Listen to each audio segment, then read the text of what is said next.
नमस्कार। ये विशेष वीडियो बनाया जा रहा है कि आजकल एक नया ट्रेंड देखा गया है 2024 या 2023 के स्टार्ट से।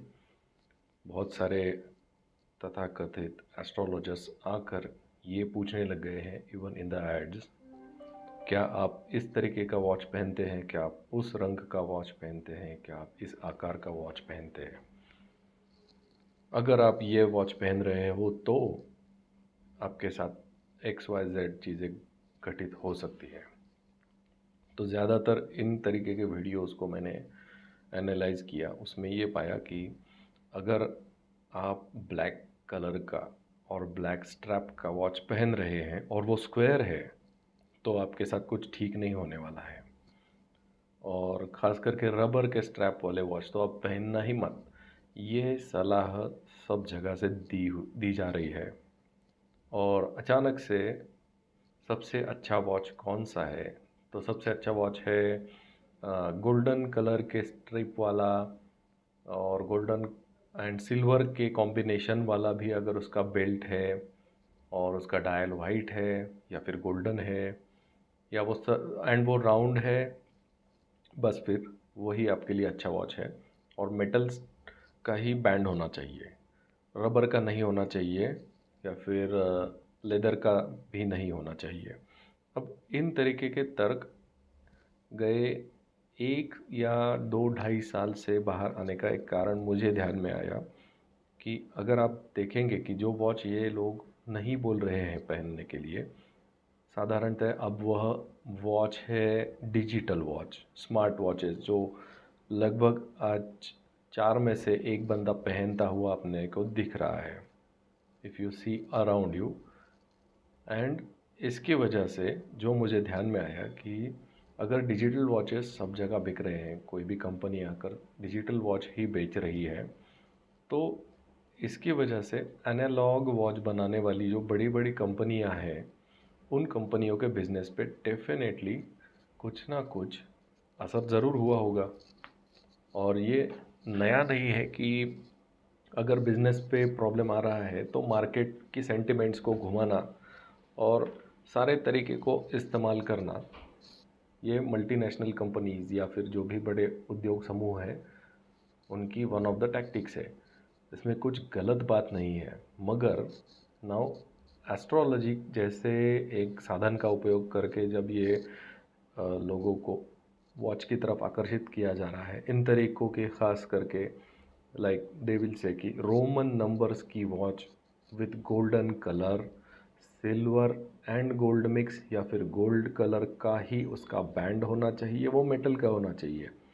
तो अगर इस घड़ी की तरफ आप देखेंगे, इवन सम वीडियोस से, कि अगर आपके वॉच में बर्ड है या फिर कोई हंस है, स्वान है या फिर रैबिट है, या अनेकों तरह के तर्क है, और तब ये घड़ी आपके लिए उसका मुंह कहाँ की तरफ है, उसका कलर कौन सा है, ये सब लॉजिक्स लगा के ये बताया जा रहा है कि ये घड़ी आपके लिए लकी है। ये बस पहनने के 1 महीने के बाद आपके सोचने के तरीके में बदल आ जाएगा, आपके सोचने का और आपके व्यवहार में बहुत सारा अंतर आकर आप अपने लिए फ़ायदेमंद तरीके से व्यवहार कर सकते हैं। ये एक लॉजिक है। मगर ये कहते वक्त ब्लैक घड़ी के ऊपर जो कमेंट्स किए गए हैं कि ये तो बकवास है, जब आपके नसीब में ऐसी कुछ चीज़ें आती है, जैसे कि आपका बुरा समय आने वाला है, तो ऑटोमेटिकली आप इस तरीके की घड़ी को अट्रैक्ट कर लेते हो, तब ऐसी चीज़ें आपके पास आती हैं। ये जो सारे तर्क हैं, ये कहीं ना कहीं डिजिटल वॉचेस को टारगेट करने के लिए और एनालॉग वॉचेस को जो मैकेनिकली चलने वाली है, उनका मार्केट वापस उठाने के लिए पॉइंट कर रहा है।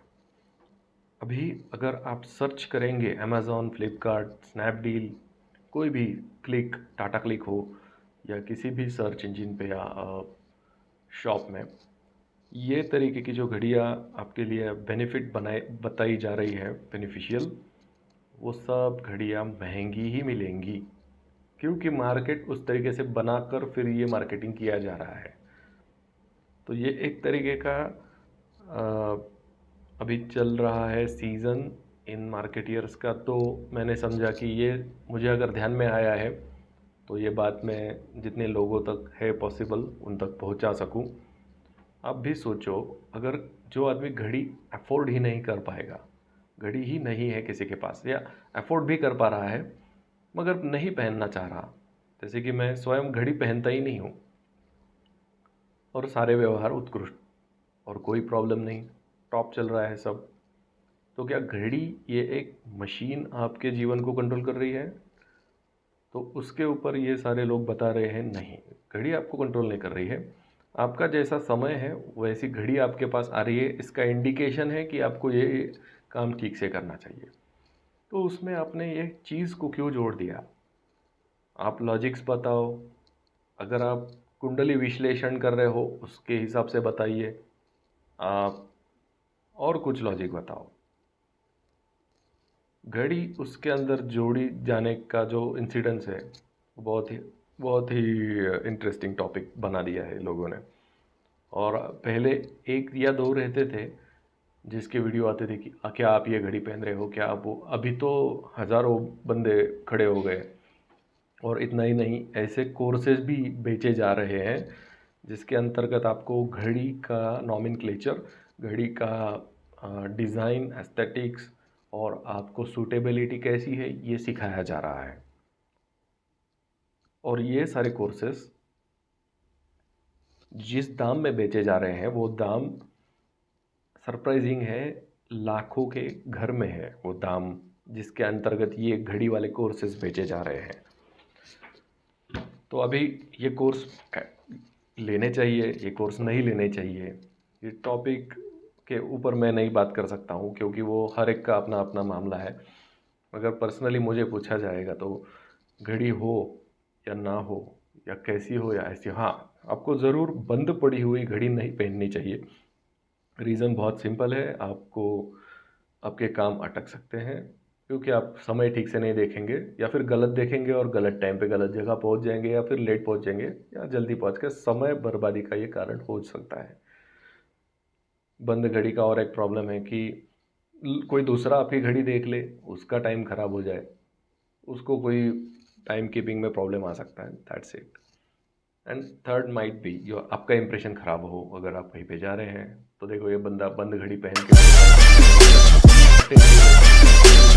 नहीं दे रहा है, तो ये अपना वाला काम कैसे कर पाएगा?